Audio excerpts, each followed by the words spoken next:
آج ہمارا جو لیکچر کا موضوع ہے وہ ہے قضا نماز کے مسائل، کہ قضا نماز کس طرح ادا کی جائے۔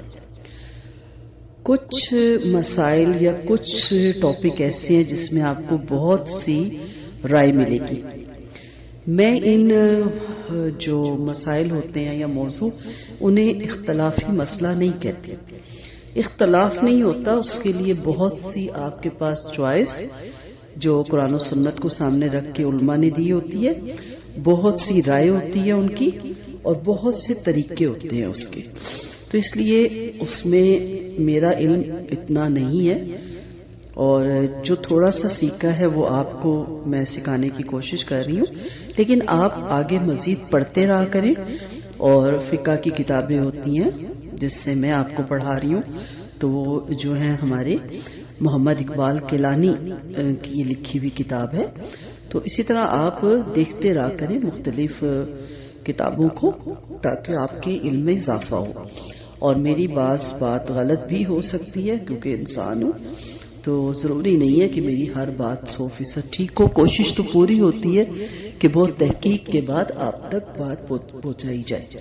اللہ تعالیٰ جو غلطیاں میری طرف سے ہوتی ہیں اللہ مجھ سے درگزر کرے، اور جو صحیح آپ تک پہنچاتی ہوں اللہ تعالیٰ اس کو قبول فرمائے۔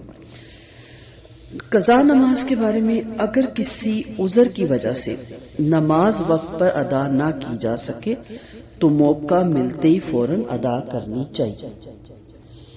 اب دیکھنا یہ ہے کہ عذر کیا ہے۔ عذر ہے پہلا کہ آپ سوئے تھے اور آپ کی آنکھ نہیں کھلی، اللہ تعالیٰ ہی سلاتے ہیں۔ آپ کی آنکھ کھلی، آپ نے جیسے ہی دیکھا کہ یہ تو نماز کا وقت گزر گیا، آپ فوراً اسے ادا کریں۔ اسے پھر اس کے بارے میں حدیث آپ کو بتاؤں گی، اسے قضا نہیں ادائی لکھا جائے گا۔ اللہ نہ کرے نماز کا ٹائم ہے، آپ بے ہوش ہو گئے، ہوش آنے کے بعد آپ فوراً اس نماز کو ادا کریں، وہ بھی قضا نہیں ادائی لکھی جائے گی۔ آپ بھول گئے، انسان بھول جاتا ہے، اسے یاد ہی نہیں رہتا، وہ کئی دفعہ سمجھتا میں نے پڑھ لی، پھر اسے یاد آتا ہے کہ وہ تو میں نے ظہر کی پڑھی تھی، عصر کی تو پڑھی نہیں، یا وہ میں نے عصر کی پڑھی تھی مغرب کی تو پڑھی نہیں۔ جیسے یاد آئے آپ فوراً ادا کر دیں، وہ بھی قضا نہیں ادا لکھی جائے گی۔ پھر خواتین کے ساتھ جو مسئلہ ہوتا ہے حیض کا، نماز کا وقت شامل ہو جاتا ہے، فرض کے لیں جیسے ظہر کا وقت آپ کا 12:20 پہ شامل ہو گیا، آپ کی روٹین ہے آپ 1 بجے پڑھتی ہیں، 12:45 پڑھتی ہیں، زیادہ سے زیادہ جلدی پڑھیں۔ افضل وقت پہ میں نے بڑی تفصیل سے لیکچر دیا تھا، اور آپ کو اس سے 2-5 منٹ پہلے، جیسے آپ 1 بجے پڑھتی ہیں، آپ کو 12:45 حیض آ گیا، تو پھر وہ نماز آپ پہ فرض تھی۔ اب نیکسٹ جب آپ غسل حیض کریں گے تو سب سے پہلے آپ وہ جو نماز جس میں آپ کو حیض آ گیا تھا وہ آپ ادا کریں گے۔ پھر ایسی بیماری جس سے آپ سے نہیں پڑھی جا رہی، آپ سے نہیں اٹھا جا رہا، آپ کو میڈیسن اتنی تیز دی گئی ہے کہ آپ کو نئی سینسز نہیں آپ کے کام کر رہے، تو پھر آپ جب تھوڑا بہتر فیل کریں گے تو اس نماز کو ادا کریں گے۔ قضا نماز باجماعت ادا بھی کی جاتی ہے۔ حضرت جابر بن عبداللہ رضی اللہ عنہ سے روایت ہے کہ غزوہ خندق کے دن حضرت عمر رضی اللہ عنہ غروب آفتاب کے بعد قریش کو کوستے ہوئے آئے اور عرض کیا، یا رسول اللہ صلی اللہ علیہ وسلم، میں نے سورج غروب ہوتے ہوئے نماز عصر ادا کی۔ آپ صلی اللہ علیہ وسلم نے فرمایا، واللہ میں نے تو نماز عصر ادا ہی نہیں کی۔ پھر ہم سب مقام بطحان میں آئے اور آپ صلی اللہ علیہ وسلم نے اور ہم سب نے وضو کیا اور غروب آفتاب کے بعد پہلے نماز عصر باجماعت پڑھی، پھر نماز مغرب ادا کی۔ اسے بخاری نے روایت کیا ہے۔ تو یہ تو چلے مردوں کے لیے ہو گیا، سفر میں کوئی ایسا مسئلہ ہو جائے۔ یاد رکھیے گا کہ بلا وجہ کی جو نماز ہے نا وہ قضا نہیں ہوتی، وہ تو لاپرواہی ہے نا، کہ چلیں عصر ظہر کی مغرب کے عصر کے ساتھ پڑھ لوں گی، اپنے کام نپٹا لوں، کپڑے دھو لوں، الماری میں صاف کر لوں۔ بلا وجہ کی جو ہے نا نماز قضا کیسے ہو سکتی ہے؟ نماز تو اپنے مقررہ وقت پہ ہے، اسے وقت سے آگے پیچھے میں اور آپ کیسے کر سکتے ہیں؟ نہیں کر سکتے، پاسبل ہی نہیں۔ ہم نے سمجھا ہوا ہے کہ قضا یہ کہ آج دل نہیں کر رہا، موڈ نہیں ہے، تھک گئی ہوں، کپڑے دھوئے ہیں، نہیں پڑتی، اس کے ساتھ ملا لوں گی، کل پڑھ لوں گی. یہ قضا نہیں ہوتی جی. ہماری نماز قضا ہوگی، کیسے قضا ہوگی؟ کپڑے دھونے میں لگی رہی، وقت گزر گیا. بازار چلی گئی، وہاں اتنی مصروف ہوئی کہ وقت گزر گیا. یہ قضا نہیں ہے، یہ تو نماز سے لاپرواہی ہے. اس کی کوئی کہتے نا آپ پڑھیں ضرور، یہ نہیں میرا کہنے کا مقصد کہ آپ اس کو دوبارہ پڑھیں نا، لیکن اس کا کوئی ادا ہونے کا کوئی حل نہیں ہے. نماز قضا ہونی نہیں چاہیے انسان کی بلوغت کے بعد. اللہ ہم سب کو اس پہ قائم رکھے. بھول یا نیند کی وجہ سے نماز قضا ہو جائے تو یاد آتے ہی یا نیند سے آنکھ کھلتے ہی فوراً ادا کرنی چاہیے. حضرت انس رضی اللہ عنہ کہتے ہیں کہ آپ صلی اللہ علیہ وسلم نے فرمایا، جو شخص نماز پڑھنا بھول جائے اسے جب یاد آئے نماز پڑھ لے. بھولی ہوئی نماز کا کوئی کفارہ نہیں مگر اسے ادا کر لینا ہی اس کا کفارہ ہے. اسے بخاری اور مسلم نے روایت کیا ہے. آپ صلی اللہ علیہ وسلم کا فرمان ہے نا، میری امت کی بھول چک معاف ہے. بھول چک معاف ہے، نماز نہیں معاف. نماز آپ کو اس کو ادا کرنا ہے جیسے ہی یاد آ جائے. جیسے میں نے کہا نا کہ سب ادا لکھی جائیں گی، قضا نہیں لکھی جائیں گی. قضا ہوتی ہے کہ آپ جان بوجھ کے کوئی چیز چھوڑتے جائیں اور اس کی تو پھر ادا کر کے بھی وہ اجر نہیں ملتا. تو بلا وجہ غیر ضروری بغیر کسی شرعی عذر کے نماز نہ چھوڑی جائے، اس کا بہت گناہ ہے. نماز فجر کی پہلی 2 سنتیں فرضوں سے پہلے نہ پڑھی جا سکیں تو فرضوں کے بعد یا سورج نکلنے کے بعد ادا کی جا سکتی ہیں. یہ میں نے پہلے بھی یہ مسئلہ کوٹ کیا تھا کہ آپ کی آنکھ کھلی اور 5 منٹ رہ گئے ہیں، اس کے بعد تو سورج نکلنے کا شروع ہونا ہے، تو آپ پہلے فرض پڑھ لیں گی اور پھر اس کے بعد جب سورج نکل کے 10 منٹ اوپر ہو جائیں تو پھر آپ اس کی سنتیں پڑھ سکتی ہیں. حضرت قیس بن عمر رضی اللہ عنہ کہتے ہیں کہ نبی کریم صلی اللہ علیہ وسلم نے ایک آدمی کو صبح کی نماز کے بعد 2 رکعتیں پڑھتے دیکھا تو فرمایا، صبح کی نماز تو 2 رکعت ہے. اس آدمی نے جواب دیا، میں نے فرض نماز سے پہلے کی 2 رکعتیں نہیں پڑھی تھی، لہٰذا وہ اب پڑھی ہیں. تو آپ صلی اللہ علیہ وسلم نے یہ جواب سن کر خاموش ہو گئے، یعنی اس کی اجازت دی. اسے ابو داؤد نے روایت کیا. صحابی کے کسی فعل پر نبی کریم صلی اللہ علیہ وسلم کا خاموش رہنا محدثین کی اصطلاح میں سنت تقریری کہلاتا ہے. ہم تو تقریر سمجھتے ہیں نا بولنے کو، یہ تقریری ہے کہ آپ نے نہ منع کیا اور نہ ہی اس پہ کوئی اپنا کوئی کمنٹس دیا. اسے سنت تقریری کہتے ہیں کہ ہاں اس کو کیا جا سکتا ہے، لیکن اس کی روٹین نہیں بنانی، اس کو عادی نہیں اس کا ہونا. حضرت ابو ہریرہ رضی اللہ عنہ کہتے ہیں کہ آپ صلی اللہ علیہ وسلم نے فرمایا، جس نے فجر کی سنتیں نہ پڑھی ہوں وہ سورج نکلنے کے بعد پڑھ لے. اسے ترمذی نے روایت کیا. رات کو وتر ادا نہ کیے ہوں تو صبح کے وقت پڑھے جا سکتے ہیں. یعنی آپ کا ارادہ تھا کہ آپ تہجد کے لیے اٹھیں گے، آپ کی آنکھ نہیں کھلی، آپ اٹھے تو فجر کی اذانیں ہو رہی تھی، آپ فجر کی نماز پڑھیں اور اس کے بعد جب سورج نکلنے کے بعد 10 منٹ اوپر ہو، اشراق کا وقت ہو، تو آپ اپنے وتر ادا کر لیں.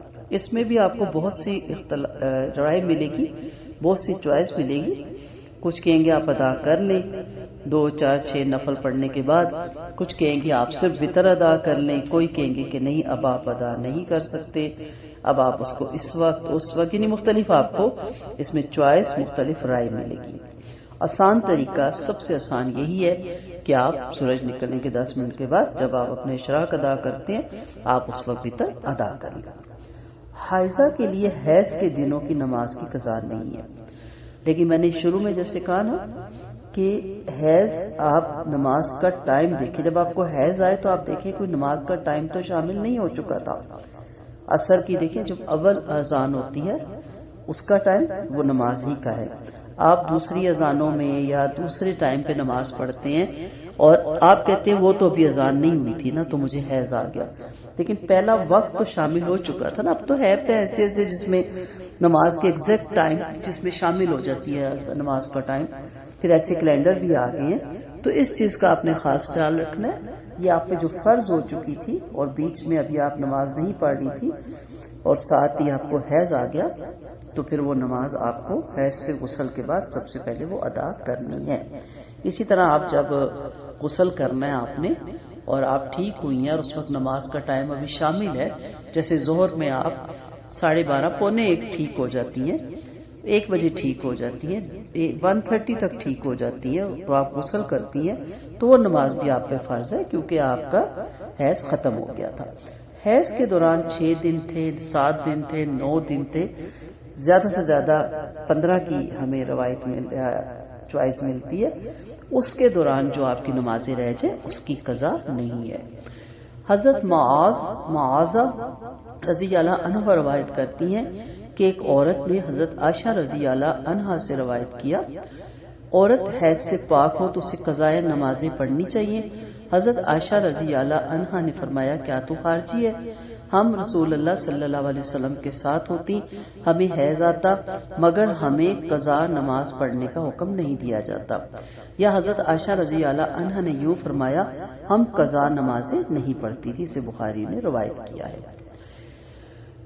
باقی قضائے عمری جو ہمارے یہاں مشہور ہو چکا ہے، یعنی ایام جہالت میں جب آپ کو سمجھ نہیں تھی اور پھر آپ کو پتا چلا کہ مجھے نماز پڑھنی چاہیے اور آپ کی ایج 35 ہے، 45 ہے، 55 ہے، افسوس ہوتا ہے کہ بلوغت کے بعد یا آپ کہہ لیں جی 16 سال کے بعد مجھے نماز ریگولر پڑھنی چاہیے تھی، یا میں بالغ 12 سال میں ہوگی، 14 سال میں، تو اب آپ ہمارے یہاں ایک قضائے عمری مشہور ہوا ہے کہ آپ وہ نماز پڑھ لیں تو آپ کی 80 سال کی نمازیں ادا ہو جاتی ہیں۔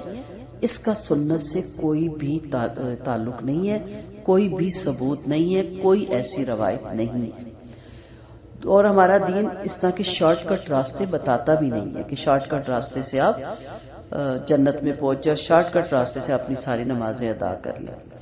اس میں علماء کی 2 رائے ہیں، ایک علماء کی رائے ہے، ایک فقہ میں کہہ لیں کہ اگر آپ جس وقت آپ کو ہدایت ملی تو جسٹ آپ ایسے ہی سمجھے کہ جیسے ایک غیر مسلم کو آپ مسلمان کرتے ہیں، جب آپ اسے مسلمان کرتے ہیں تو اس دن اس کو کلمہ پڑھاتے ہیں اور اس دن سے اس کو نماز سکھاتے ہیں اور وہ نماز ادا کرنا شروع کرتا ہے۔ جب وہ نماز سیکھ جاتا ہے اور اس کو قرآن پڑھاتے ہیں اور قرآن پڑھنے میں جتنا اس کو ٹائم لگے وہ سیکھ جاتا ہے۔ آپ اسے یہ نہیں کہہ سکتے کہ تم نے 85 میں یا 55 میں یا 65 کی ایج میں اسلام قبول کیا تو ہمارا مذہب کہتا ہے کہ نماز بلوغت کے بعد فرض ہے، اب تم ساری پچھلی نمازیں ادا کرو، دین میں سختی نہیں ہے۔ اس کو بھی سامنے رکھتے ہوئے علماء کہتے ہیں کہ وہ مسلمان جس کو ہدایت اللہ نے بہت بعد میں اس کو ہدایت ملی ہو، اس کی ایج بڑی ہوگی ہو، تو اسے پھر قضائے عمری نہیں ادا کرنی چاہیے، اسے اللہ سے بس نفل پڑھنے چاہیے، نفل میں کثرت کرنی چاہیے تاکہ اس کی جو باقی نمازیں رہ گئی ہیں ان کی وہ کفالت کر لے، اور اپنی آگے کی نمازوں کو سنبھالنا چاہیے، اس میں پھر کمی نہیں کرنی چاہیے۔ پھر ابو امام حنیفہ کا فتویٰ ہے رحمۃ اللہ علیہ کا کہ اگر کوئی پڑھنا چاہے، صحت مند ہے، ذہن اس کا ٹھیک ہے، وقت اس کے پاس ہے، تو وہ ہر نماز کے ساتھ ایک نماز اپنی جو باقی سابقہ زندگی میں اس سے چھوٹ گئی تھی وہ اس کو ادا کر سکتا ہے اگر وہ کرنا چاہے تو۔ لیکن وہ فتاویٰ بالکل آپ لے سکتے ہیں، لیکن وہ لینا اس لیے مشکل ہے کہ ہماری پھر اگلی جو نمازیں ہیں نا وہ ہم پراپر نہیں پڑھ پا رہے ہوتے۔ پہلے ہی جیسے آپ پچھلے لیکچرز دیکھ کے آئے نا، کتنا رکنا پڑتا ہے کہ یہ رکن میں غلط تو نہیں ادا کر گئی، میں غلط وقت پہ ہاتھ تو نہیں کھڑا کر گئی، ابھی میں سجدے کی آیات کہیں قاعدہ میں اور قاعدے کی کہیں میں جلسے میں اور جلسے کی کہیں سجود میں تو نہیں پڑھ گئی۔ تو جب ہمیں یہ بھی ہو کہ مجھے ساتھ اپنی نماز کمپلیٹ کر کے ایک قضائے عمری بھی کرنی ہے تو اس میں پھر تھوڑا سا مشکل ہو جاتا ہے۔ تو بہرحال آپ کے پاس دونوں فتاوی ہیں، اگر آپ چاہیں، آپ کو ہمت اللہ نے دیا، آپ کے پاس وقت ہے تو اسے گین کریں، اور اگر آپ ہر نماز کے ساتھ ایک نہیں پڑھنا چاہتے تو پھر آپ کسی اور وقت میں، جیسے اشراق کا وقت ہوتا ہے، اس وقت آپ ایک عدد نماز اپنی ادا کر دیں، اگر آپ کو سوٹ کرتا ہے ضرور کریں۔ لیکن زیادہ تر علماء متفق ہیں کہ اگر ہم آئندہ اپنی اس کی توبہ کریں اور آئندہ نوافل کی کثرت کریں، جیسے اشراق کے نوافل ہوتے ہیں، اوابین کے نوافل ہوتے ہیں، تہجد کے نوافل ہوتے ہیں، نماز صلاۃ و تسبیح کے نوافل ہوتے ہیں، تو ان چیزوں میں بڑھوتری کریں، اس کو بڑھائیں، اور اپنی جو ہدایت ملنے کے بعد جو نمازیں ہیں ان کی کیئر کریں، ان کو قرآن و سنت کے مطابق ادا کریں، اور کثرت سے توبہ کرتے رہیں، استغفار کرتے رہیں۔ انشاءاللہ اللہ تعالیٰ درگزر کا معاملہ فرمائے گا۔ اللہ تعالیٰ سے دعا ہے کہ اللہ تعالیٰ ہم سے جو غفلت، بھول چوک ہوگی اسے ہمیں معاف فرما، اور ہمیں جو آگے ہماری جو زندگی ہے اللہ تعالیٰ اس زندگی میں برکت ڈال، اور اس زندگی میں ہمیں اپنی نمازوں کی حفاظت کرنے کی توفیق عطا فرما۔ وآخر دعوانا ان الحمد للہ رب العالمین۔ سبحانک اللہم و بحمدک، نشہد ان لا الہ الا انت، نستغفرک و نتوب الیک۔ السلام علیکم ورحمۃ اللہ وبرکاتہ۔ دعاؤں کی طالب رخسانہ اجاز۔